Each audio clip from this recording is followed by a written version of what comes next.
So we've been talking a lot about fullness the last couple of weeks, and fullness and satisfaction inherently have some overlap. With the Thanksgiving holiday coming up in America, I just want to touch base a little bit on how to support yourself so that fullness and satisfaction are more likely to coincide. So maybe you've already had the experience where you can be physically full, but not psychologically satisfied, where you eat a quantity, a volume of food that's enough to fill your stomach, but the food isn't necessarily exactly what you want, or it ended up not being what you expected. There's something lacking when it comes to satisfaction. So you can be physically full and have this sense of like, but I want something else. I want more.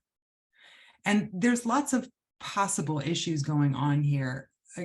As I often say, this can represent a backlog of dieting and the deprivation that you experienced while you were dieting. So if you're still sort of at the beginning or in a part of your intuitive eating process where you're still sort of learning and understanding and believing that you have unconditional permission to eat, it might feel for a time like nothing is satisfying, nothing's enough. And so you need to continue to pay attention. You need to practice the basics, create the foundation for this exploration by meeting your biological needs. And then try more and more to choose the foods that appeal to you, trusting that your awareness will become fine-tuned over time. And it's never going to be perfect, right? You might not ever feel like you're there, but maybe by the time you experiment with this for a while, you stop worrying so much about getting there and you're able to just work with the nuance. So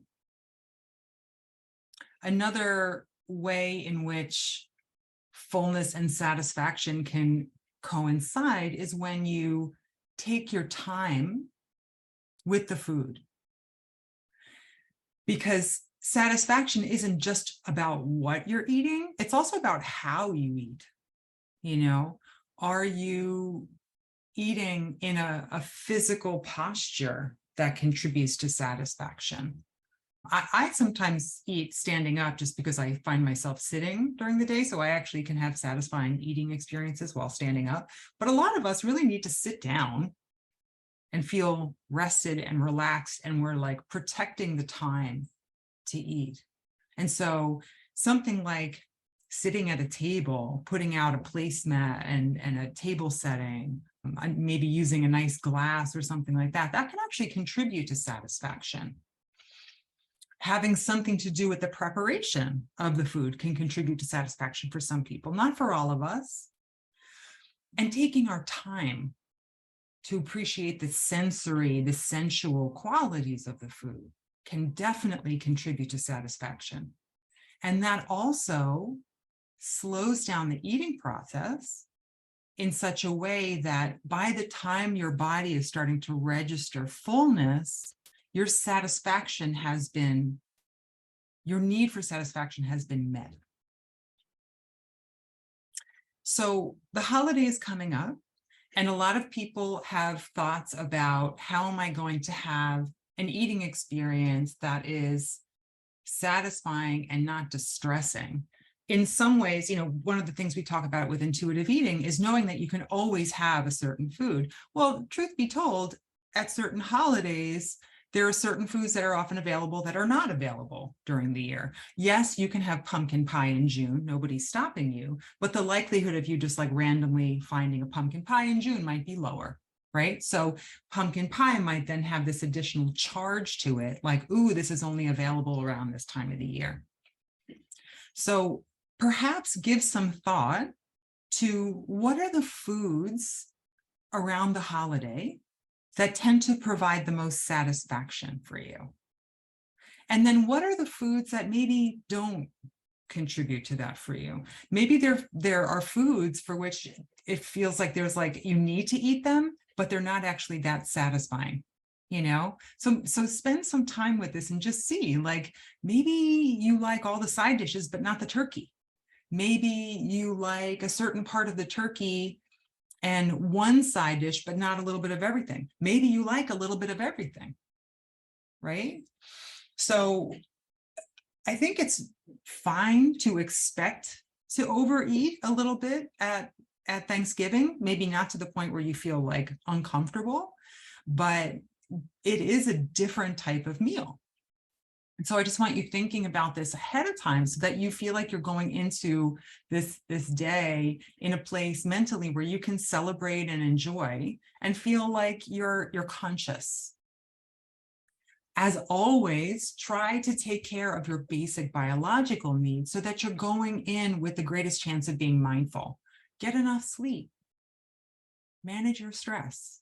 Not easy when you're around family. Maybe you want to meditate. Maybe you want to have like a preemptive phone call with your person, your go-to person for venting. Make sure that you eat earlier in the day so that you're not going into the main Thanksgiving meal ravenous.